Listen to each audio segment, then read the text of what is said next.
আসসালামু আলাইকুম এভরিওয়ান, আশা করি সবাই ভালো আছেন। অনেকদিন পর আরও একটি ব্লগ নিয়ে চলে আসলাম। রিসেন্টলি আমি কলিগদের সাথে গিয়েছিলাম খুবই চমৎকার একটা প্লেস টাঙ্গুয়ার হাওরে। সো এই ব্লগটিতে আমি শেয়ার করব টাঙ্গুয়ার হাওরে each and everything. Hope you guys will enjoy. So let's get started. Let's go. Tanguar হাওরে যাওয়ার বেস্ট ওয়ে হচ্ছে ট্রেন জার্নি, কারণ বাসে যেতে কিন্তু আপনার অনেক সময় লাগবে। আফটার অফিস আমরা সবাই চলে গেছিলাম কমলাপুর রেলওয়ে স্টেশনে এবং আমাদের ট্রেন ছিল 10:30-তে। ভোর 5টায় খুব সকাল সকাল আমরা পৌঁছে যাই মোহনগঞ্জ রেলওয়ে স্টেশনে। ঢাকা থেকে যেতে অলমোস্ট 6 আওয়ার্স টাইম লাগে।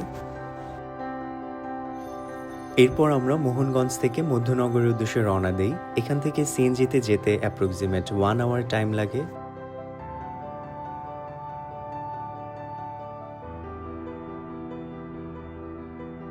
মধ্যনগর যেতে যেতে রাস্তায় আপনি চমৎকার কিছু ভিউ দেখতে পাবেন।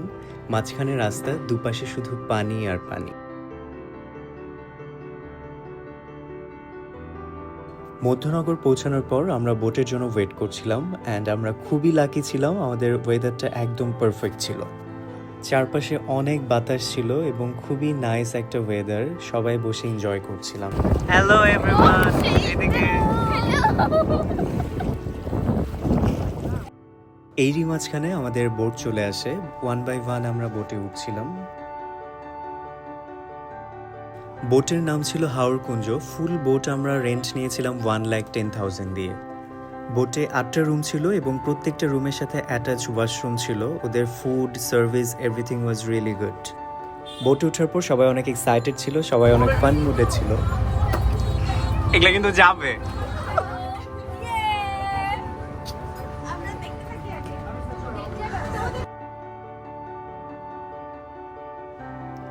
সবাই ফ্রেশ হয়ে এরপর চলে যায় রুফটপে ব্রেকফাস্ট করার জন্য।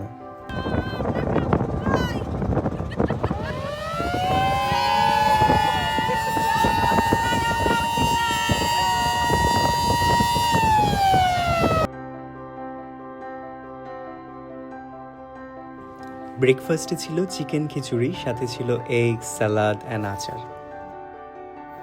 সত্যি অসাম একটা ভিউ ছিল অ্যান্ড আপনি কনফিউজড হয়ে যাবেন আপনি ব্রেকফাস্ট করবেন নাকি ভিউ দেখবেন।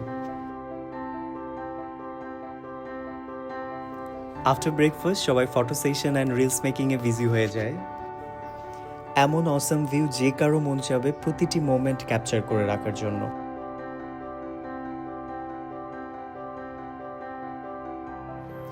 এরপর আমরা ওয়াচ টাওয়ারের দিকে রওনা দিই সুইমিংয়ের জন্য। ওখানেই মূলত বোটগুলো স্টে করে এবং সবাই সুইমিং এনজয় করে।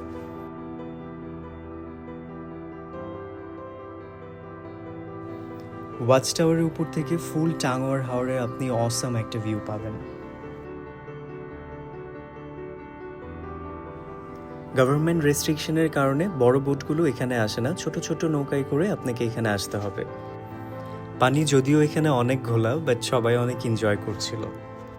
কিছু বোটে চা, কফি, চিপস এগুলো সেল করছিল। সুইমিংয়ের পাশাপাশি এগুলোও আপনি পেয়ে যাবেন। ওয়াচ টাওয়ারে সুইমিং শেষ করে আবার আমরা ছোট নৌকায় করে আমাদের বোটের উদ্দেশ্যে রওনা দিই।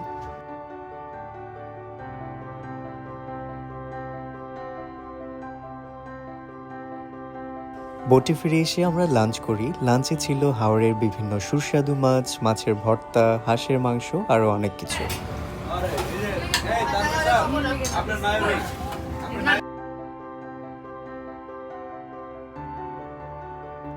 জার্নি করে সবাই অনেক বেশি ক্লান্ত ছিল। সো আফটার লাঞ্চ সবাই রেস্ট নিচ্ছিল এবং বোট যাচ্ছিল নীলাদ্রি লেকের উদ্দেশ্যে।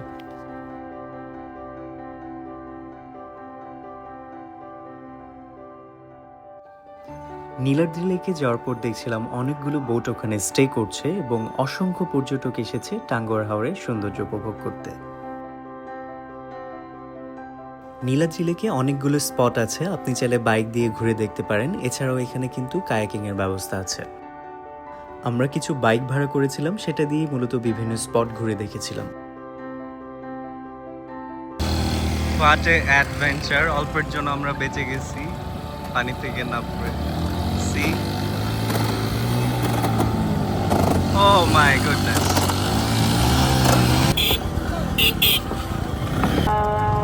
দেখেন আমরা কত কষ্ট করে এভাবে পানির ভেতর দিয়ে যাচ্ছি বাইকে করে। পুরাই অ্যাডভেঞ্চার। অ্যাডভেঞ্চার।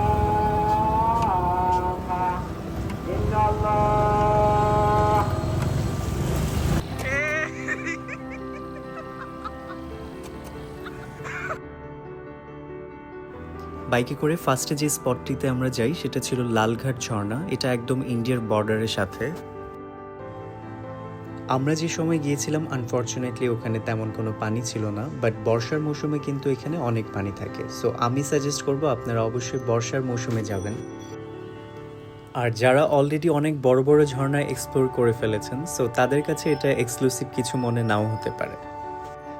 লালঘাটে বেশি সময় না থেকে আমরা লাকমাছড়ার উদ্দেশ্যে রওনা দিই, কজ বর্ডার থেকে আমাদের অলরেডি ওয়ার্নিং দিচ্ছিল।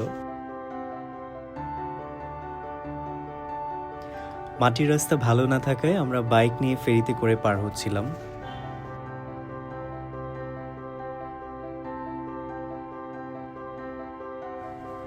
লালঘাট থেকে লাকমাছড়া আসতে 30 মিনিটস টাইম লাগে। এখানে আপনি চমৎকার একটা হিল ভিউ দেখতে পাবেন।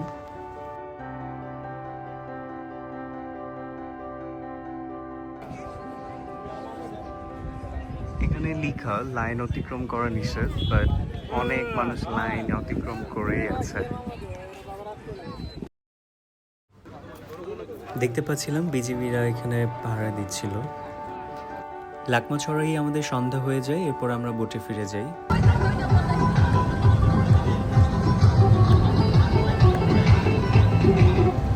টাঙ্গুয়ার হাওরের রাতের এনভায়রনমেন্ট সত্যিই আপনাকে একটা অ্যাস্থেটিক ভাইব দিবে। সানরাইজ দেখার জন্য খুব সকাল সকাল ঘুম থেকে উঠে যাই। সকালের স্নিগ্ধ আবহাওয়া সত্যিই আপনাকে মুগ্ধ করবে। এমন এনভায়রনমেন্ট দেখে সত্যি অনেক এক্সাইটেড হয়ে গিয়েছিলাম, ছবি তুলছিলাম, রিলস মেক করছিলাম। ইন দ্য মিন টাইম আমার কান থেকে এয়ারপডটা পানিতে পড়ে যায় এই ভিডিওটি করার সময়। সো একটু আপসেট ছিলাম, বাট এত নাইস এনভায়রনমেন্ট আপনি চাইলেও মন খারাপ করে বসে থাকতে পারবেন না। এরপর আমরা চলে যাই শিমুল বাগানে। এখানে টিকিট কেটে আপনি ভিতরে ঢুকতে পারবেন, যেখানে আপনি পাবেন অসংখ্য শিমুল গাছ।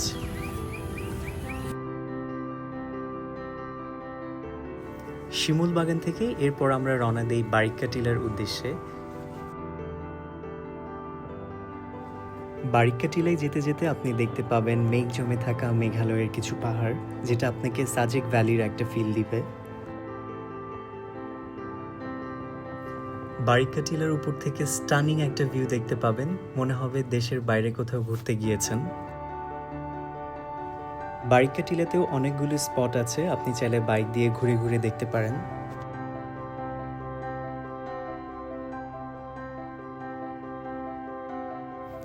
বারিক্কা টিলায় এসে আবারও বাইক ভাড়া করে কিছু স্পট আমরা ঘুরে ঘুরে দেখি।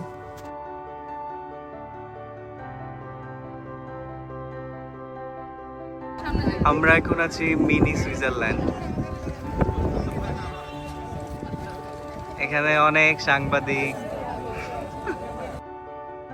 বাইক করে এরপরে যাচ্ছিলাম সাদা পাথরের উদ্দেশ্যে। রাস্তাটা খুবই আঁকাবাঁকা উঁচু নিচু ছিল। আমরা যে সিজনে গিয়েছিলাম খুব একটা পানি ছিল না। এরপর আমরা যাই রাজাই ঝর্ণার উদ্দেশ্যে, সেখানে অল্প কিছু পানি ছিল, বাট উই এনজয়েড ইট।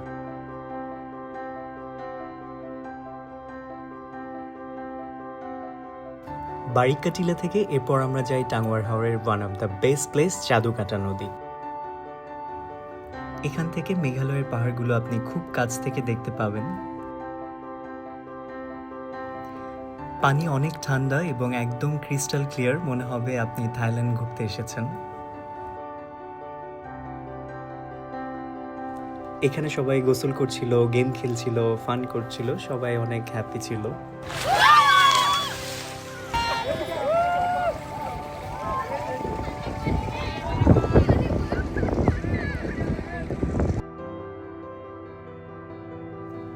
জাদুকাটা নামটা পারফেক্টলি এই প্লেসটার সাথে যায়, কারণ সত্যি প্লেসটি অনেক জাদুর মতো। হঠাৎ দেখলাম একটা ময়না পাখি, ওর মালিক ওকে নিয়ে এসেছে পানি খাওয়ানোর জন্য।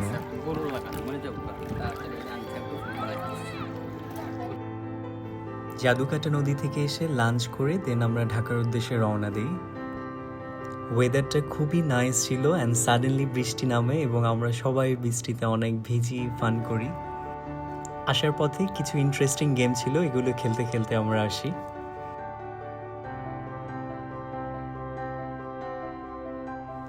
গেমে প্রাইজের ব্যবস্থা ছিল এবং সবাই এনজয় করছিল। আফটার লং টাইম প্ল্যান আমাদের টাঙ্গুয়ার হাওর ট্যুরটি সাকসেসফুল হয়।